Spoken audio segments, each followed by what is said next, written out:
First of all, I want to preface this video with the fact that the title and the thumbnail are not clickbait whatsoever. And I needed to upload this during the day, not my normal upload schedule, because it is that urgent. I need to show you guys this. But here's the thing. A lot of people might upload YouTube videos that say make 500K in a day using this method, make 100K an hour using this method, and it might be a little bit exaggerated, and there's no shame in that. I just want to let you know that this video is not clickbait. It is 100% accurate, and I'm going to show you how to do it as well.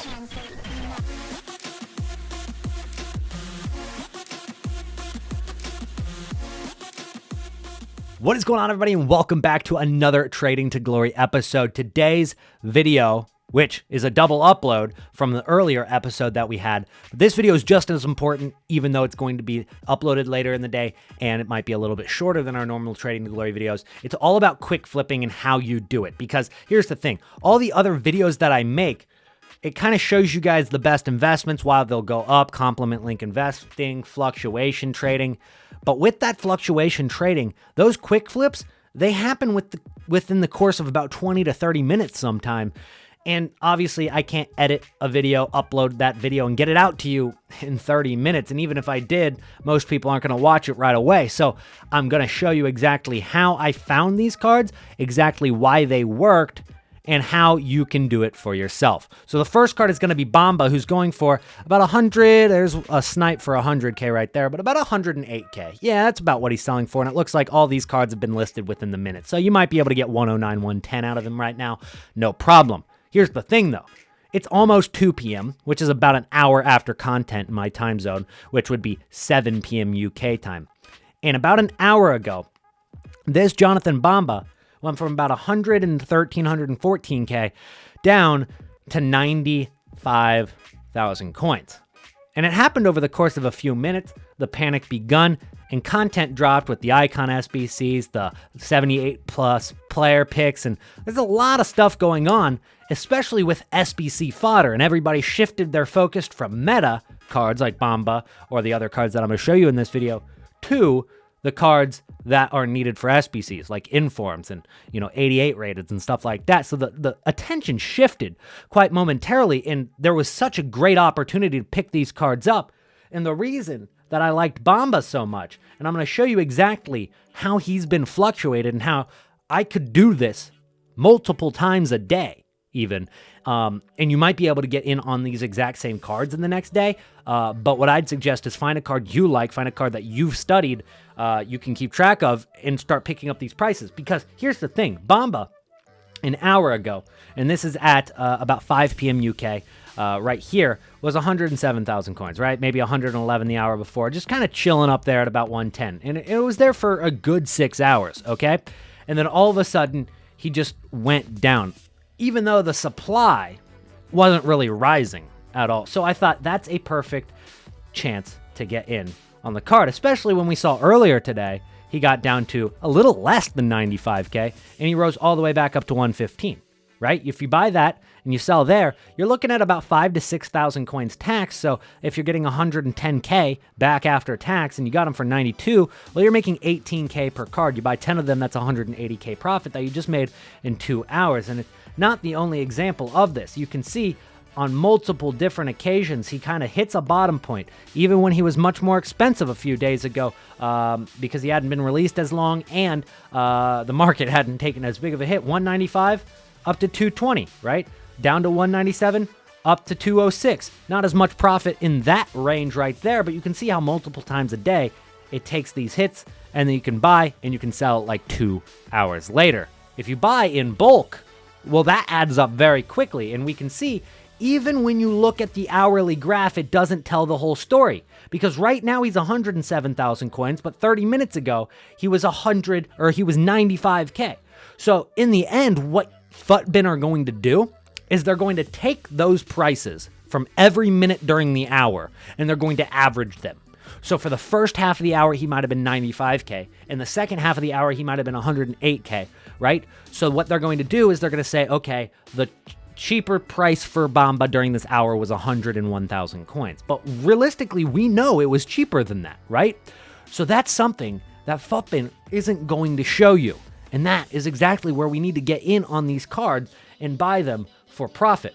So that's exactly why I liked Bamba as a card. On top of the fact that he's good, he's meta, I think people will use him, I think people can fit him in their team. But he's shown to do this little trend multiple times already, so why not get in on it now? So that's why I went out and I bought about, I think it was 10 Bambas. And another card that I've been trying to flip is Arnautovic. I'm making about 1,000 coins per card on him, which is fine. I think I bought like 36 of them, so I'll end up making maybe 50K on those Arnautovic cards. But it's not going to be anything in comparison to the cards like Bamba that I picked up. 96, 95, 95, right? 95, 96, 95. You can tell I wasn't really even sniping. This card was a snipe for 90. He was going for 95. I sniped him at 90. So that was a snipe right there. But the rest of them, I was just casually picking them up for 95 and 96. It wasn't very difficult to get those cards. And as you can see, this is the other card that's eating up all of my coins. You might say, well, why would I listen to a trader that's only got 40,000 coins? This guy doesn't know what he's doing. Well, that's because all of my coins are wrapped up in Kantes and Bambas right now because I'm so confident in the flip. Kante did the exact same thing as Bamba. Let's go ahead and take a look at his card right here. N'Golo Kante, we'll take a look at the FUTBIN price, already back up to 300,000 coins, and he could go a little bit higher, but let's take a look at what he's been doing over the past day. And it looks like he got down to about 288, which is about what he got down to about 30 minutes ago. He was actually at about 285, and I was trying to get him around 283, 284, but he was 288 there.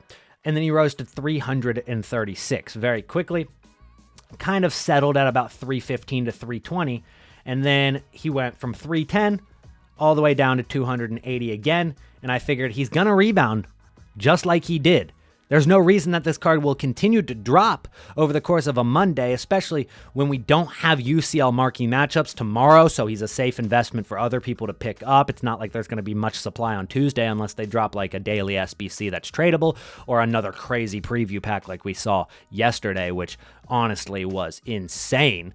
And we talked about that in the earlier episode, so I won't get into that again. But the Kante card, obviously good flip, and it's exact same trends as the Bamba. 327 recovers to 350. It takes literally 2 hours from when they take those hits, and it takes 2 hours to recover. And remember, this right here, that's the average. So there's probably a lot of people that picked up some Kantes for like 310, 315 during that hour, and then sold for like 355 during this hour. It's not the exact prices for the entire hour. It's the average low price for the hour. So that's something to remember if you're using FUTBIN as a resource. So we've got these Kantes. 275 was a snipe.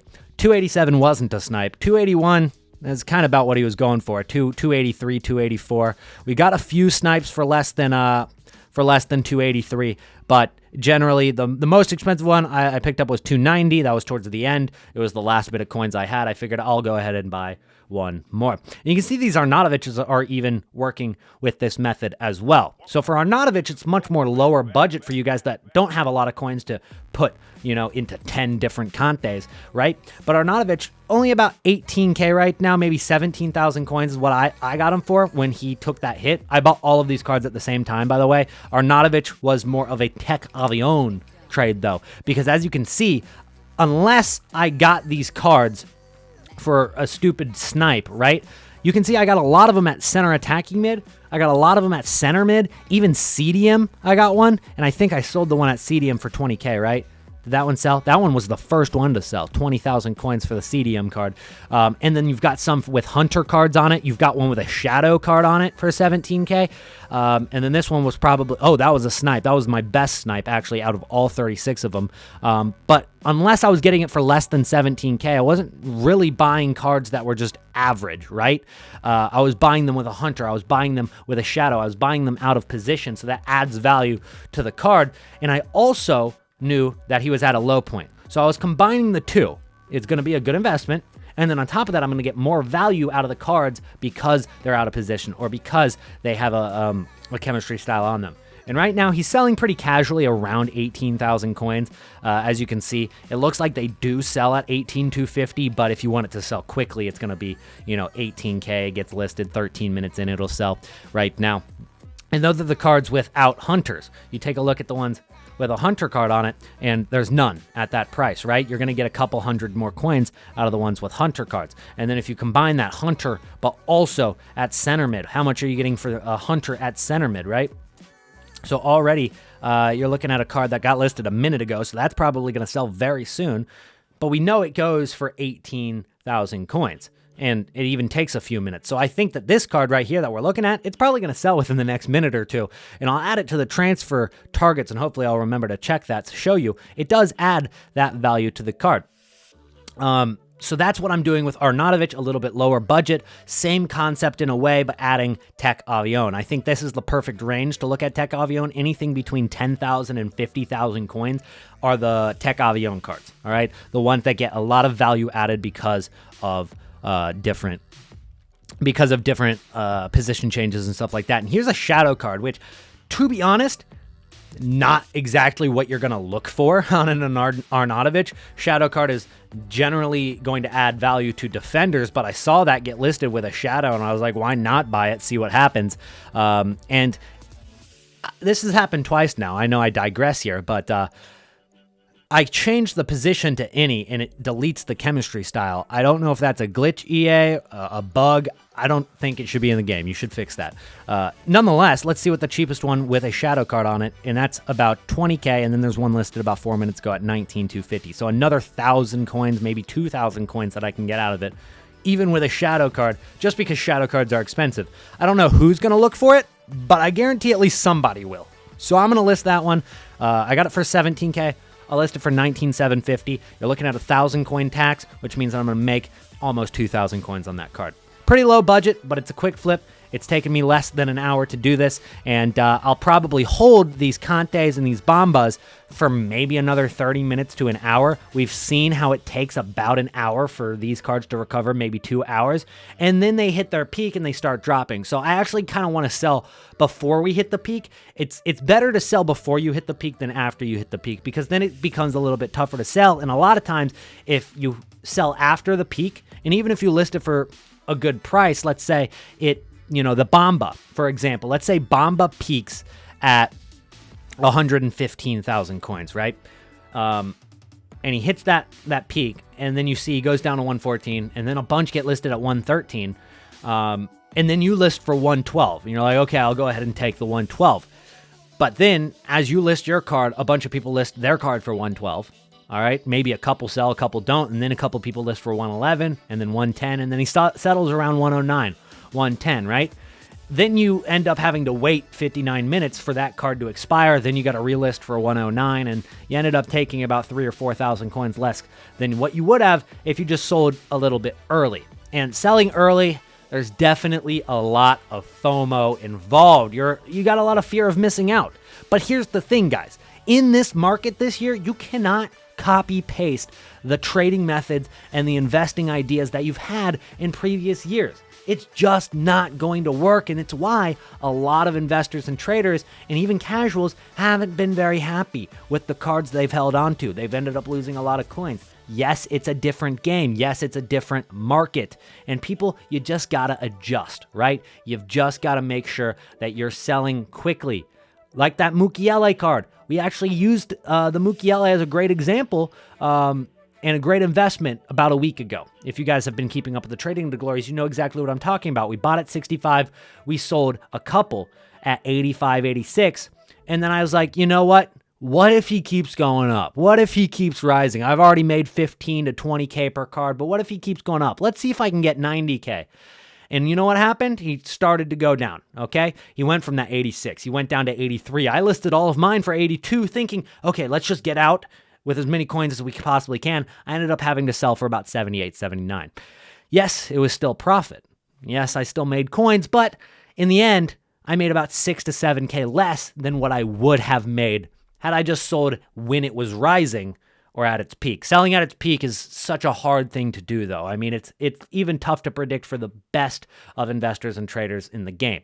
So I like to just sell while he's still rising. I know I don't have to worry about anything. I know they're gonna sell quickly, and I can just shift my focus away from that card. on to my next investment. I took the profit I was happy with, and whatever he does from then on out, maybe I'll keep track of. If he goes back down to the price I liked him at, I'll buy again. But if he goes higher, I'm not going to fret. I'm not going to be like, dang, I really should have held that card longer. No, I'm just going to find another investment that goes up for me. And that's what I'm going to leave you guys with today. Thank you so much for watching the day upload for Trading to Glory. And if you made it to the end of today's video, go ahead and comment the word Bamba down in the comment section below. That's how I'll know you made it to the end of the video. Appreciate it, you legends, and I'll see you guys in the next one. Peace out.